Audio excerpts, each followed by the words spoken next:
Alright, before we get started, this video is more of a question for gamers that play a lot of ranked, and what is their exact cutoff point when it comes to ranking, grinding ranked in games, and how much that should reflect your skill level. Alright, I'm going to talk about something that I care about quite a bit, which is ranked in my video games. Personally, nothing beats the feeling of climbing the ranks and playing with your friends. Getting into that IQ/zone feeling when you're in sync with your teammates and then you pop off together. Honestly, it's a top tier feeling when you're playing multiplayer video games. However, when I was playing Marvel Rivals, and on that super rare occasion where I lost, I noticed the shield protection mechanic, which would have stopped me losing the points that I would have lost if it wasn't there. Initially, I thought, great, I didn't really deserve to lose those points. Like, that Spider-Man in my game should have switched anyway.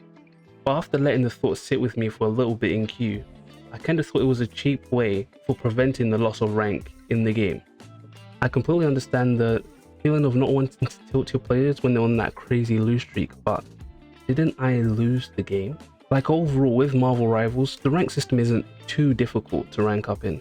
Before hitting ranks like Diamond in GM, you generally don't lose more points than you gain. So whenever I revisit the game after a reset, it takes me about a week at most to grind from Silver back to Grandmaster at least.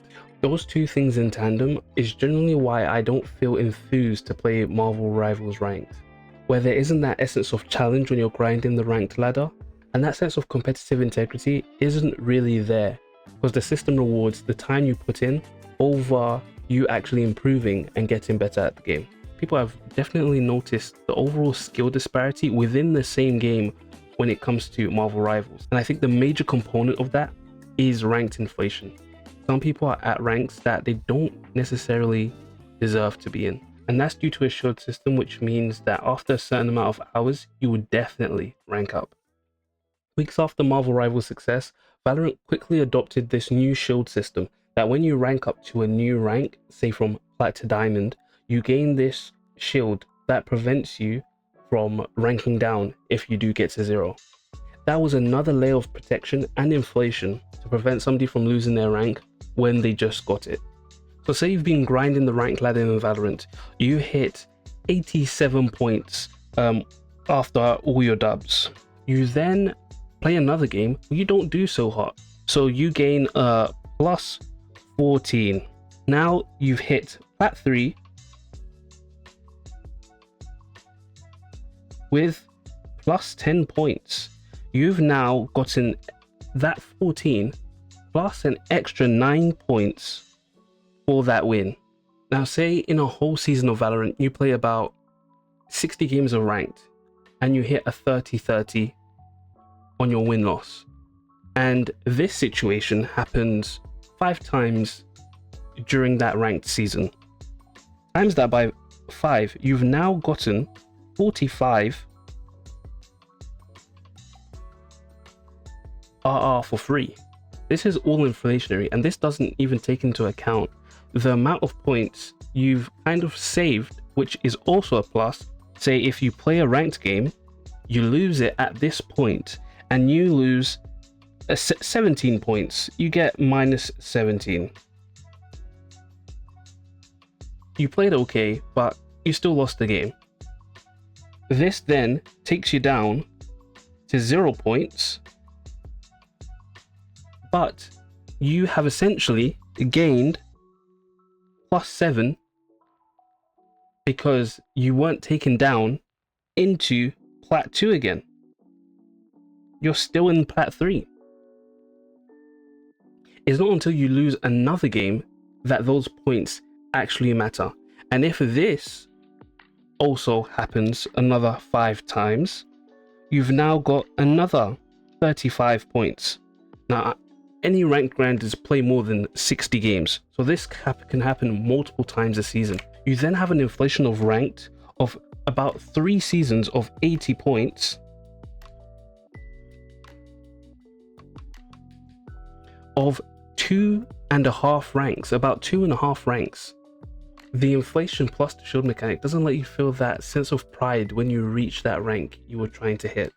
And even systems in games like TFT do it to an even more egregious degree. At some ranks in TFT, you literally cannot lose your rank. no matter how many times you lose, if you've gone into the next tier. It kind of puts you in this pretty girl kind of situation at work where you don't know if you've been promoted based off your actual achievements in the workplace, or because of some weird pretty privilege that got you some brownie points because you innocently smiled at somebody at work. You'll take the promotion without complaints, but you'll kind of worry in the back of your mind if your skills justify that rank or that role. Riot's other ranked game, League of Legends, has the exact same shield mechanic, which protects you from not only just 1 loss at 0 LP, but 2. And if you played League of Legends back in the day, like pre-season 5, their old rank system wasn't that bad. Previously in League of Legends, even going from Silver 3 to Silver 4, you had to play a best 2 out of 3 to make sure you deserved the rank you were going to. And then when ranking from, say, Silver 1 to Gold 5, you had to then play a best 3 out of 5 just to make sure you deserved that next tier up. Ranks were earned with pure grit and effort, making sure you learned mechanics, improved your game knowledge, and it really did give that sense of satisfaction when it came to obtaining your final rank at the end of the year. But I will say that did feel like a bit of a slugfest, having to play through an entire year just to get one rank.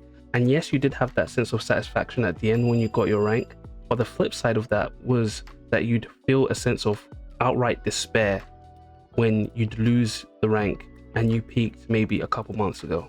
Now, them changing that to the 3-month season style that loads of games are doing now isn't a bad thing.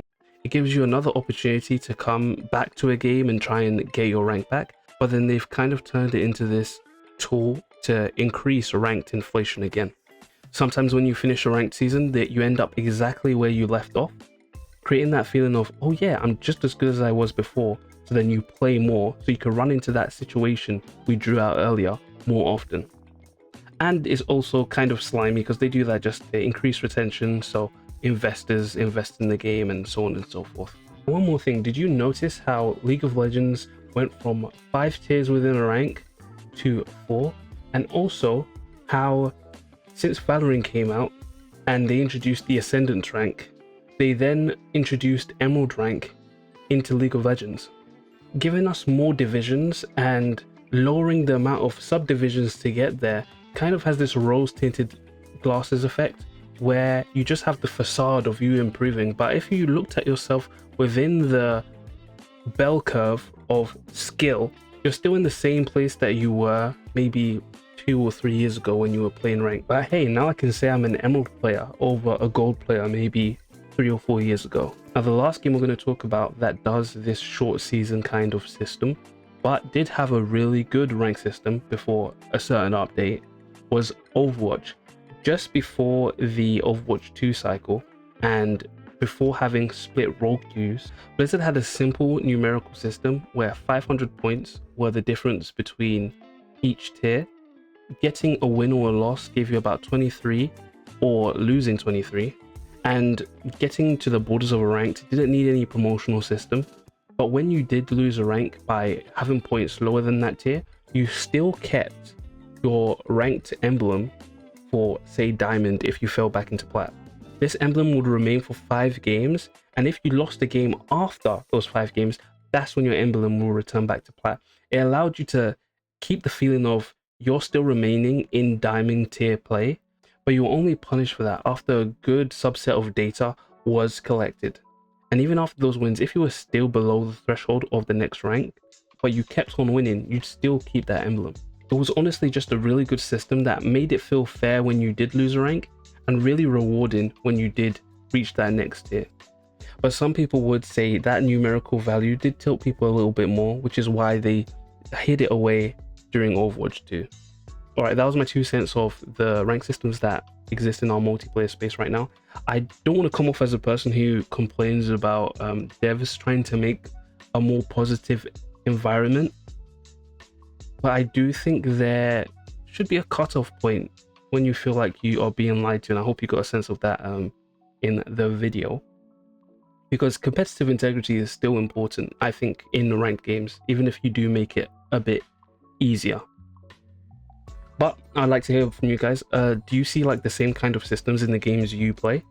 Do you want like a hard line rank system where you just have a numerical value and you go up and down in your ranks? And how do you feel about the ranked systems we mentioned in this game? Do you think that it's made ranked better or worse in terms of your experience in game? Other than that, thanks for watching. Do all that YouTube stuff, like, subscribe, or whatever. And I'll see you guys next time. All right, peace. Rematch announcement. Rematch announcement. Just to let you know, we are doing a little community tournament during the next beta. So join the Discord if you're interested. It's going to be a small one, maybe 8 teams. If we do make it bigger, maybe 16 teams. The prizes are going to be Steam gift cards. Nothing too crazy, maybe $10 for each person, because you know I'm not balling. Yeah, but yeah, just trying to do a little something as the community grows. But yeah, other than that, just do all that YouTube stuff, like and subscribe if you enjoyed the video, and I'll see you next time. Take care, peace.